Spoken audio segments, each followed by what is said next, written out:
So I will introduce you to the Aleutians. They are the chain extending out into the North Pacific and Bering Sea, and these are the 11 communities that I work in. Oh. Oh, next. So just to give you a range of these communities, they range in size from very small to medium-sized, mostly fishing-based. And Unalaska Dutch Harbor is a large anomaly in the area, having 5,000 people, only 200 of which are indigenous. Next.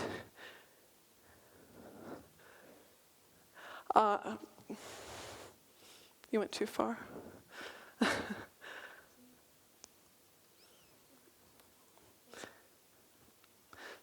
So they are a marine-based economy, which means so I'm showing you slides of subsistence now, which tends to be fairly gender-balanced. Women and men both hunt and fish. They produce fish, they put them up. Children are involved. Next.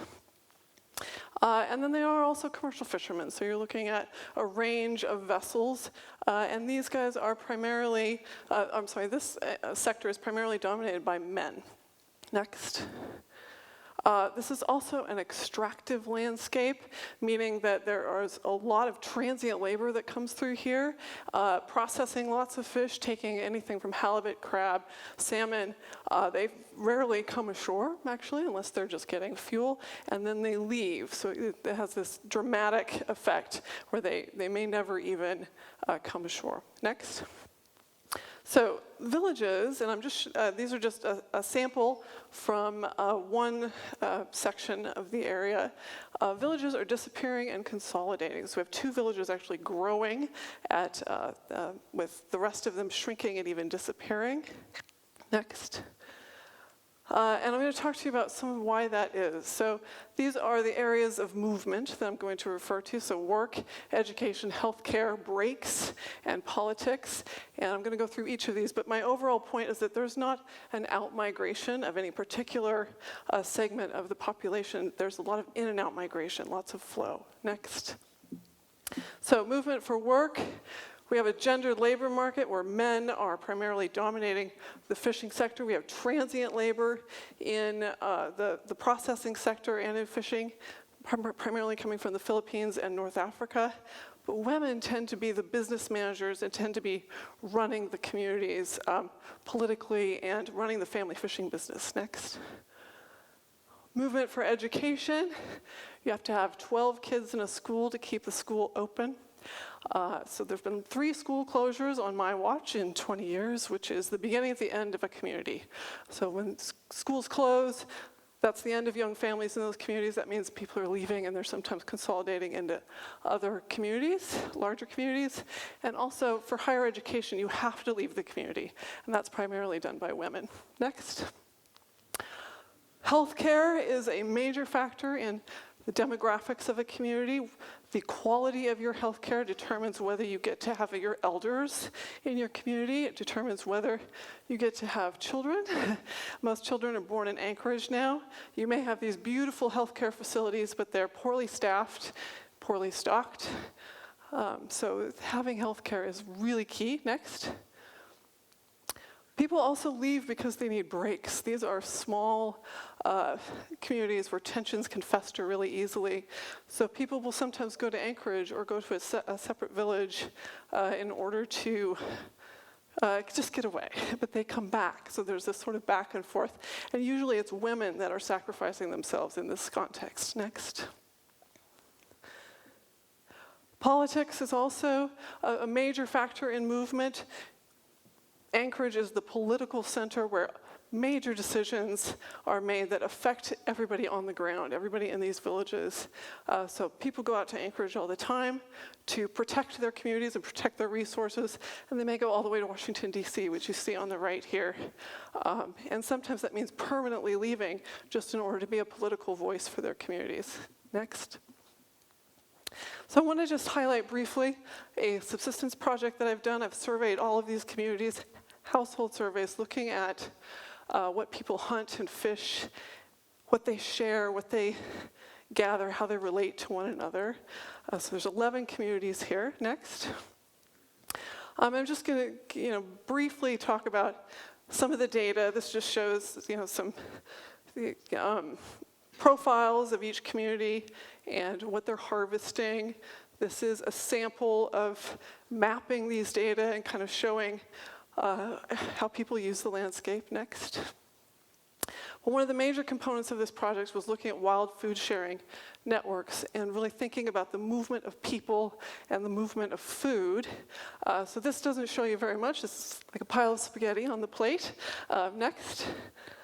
But when I started tracking locations, food sharing is a constant thing, and it kind of maps onto movement of people as well.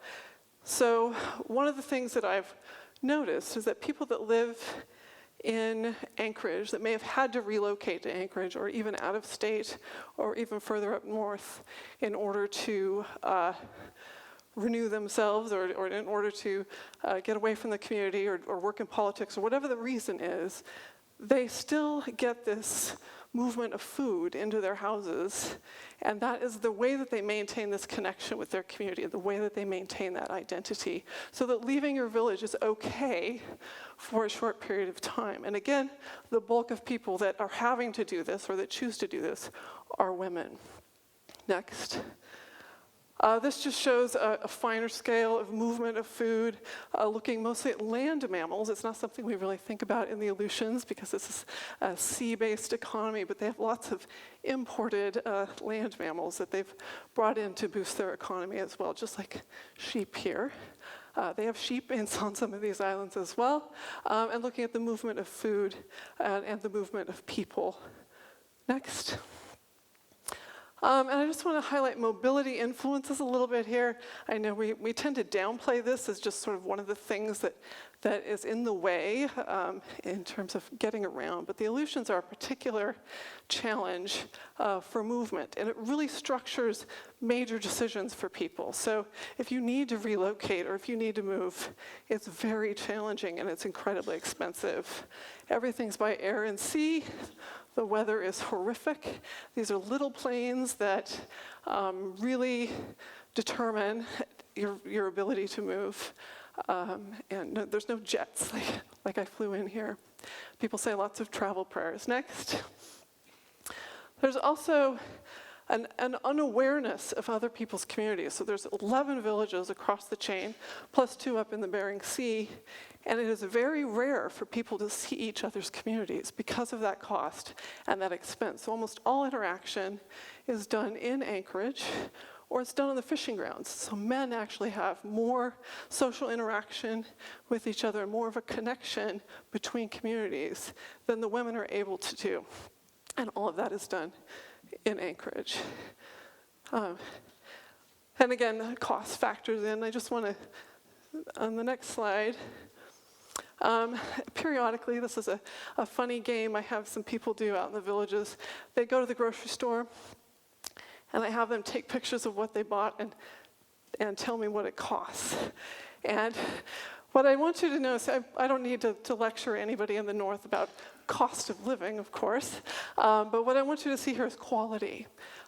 These people don't get good food. I had a salad yesterday with more ingredients than I think I can get in my home state of Idaho here in the Faroes, but they don't have that ability out here. So quality is really poor. It's really affecting health. Next. And I've also noticed, based on these data, that people are having to buy wild food now because they have been pulled out of their own fisheries and pulled out of the industry, and privatization has really exacerbated that. So that the best part of life, the best reason to live here, is going away, and it's not being filled in by imported food at all. Next. So just want to end on a few policy implications. I've been mostly descriptive here. I don't have any answers to supporting these communities. We're good at pointing out problems, not solutions. But we need to figure out targeted policy that reverses this dispossession of resources and income, that keeps fishermen in communities, and reduces fisheries rationalization, deprivatization, Women need to be supported. They are now becoming the financial backbones of these communities. They're the daily wage earners, and they're not supported. Villages are increasingly on the dole. They exist on government subsidies. That has got to change. Women as politicians need to be boosted and supported and allowed to act freely and take care of their communities. School support, the policies need to change so that we don't close schools so families don't have to leave. Healthcare needs a dramatic injection here in both money and skills. But my final point that I want to make is that one of the main things that allows these people to maintain their identity despite all of this movement is this constant back and forth and this identity renewal that is possible through the shifting of food and keeping that connection. So we have to maintain that in the policy sector as well. Thank you.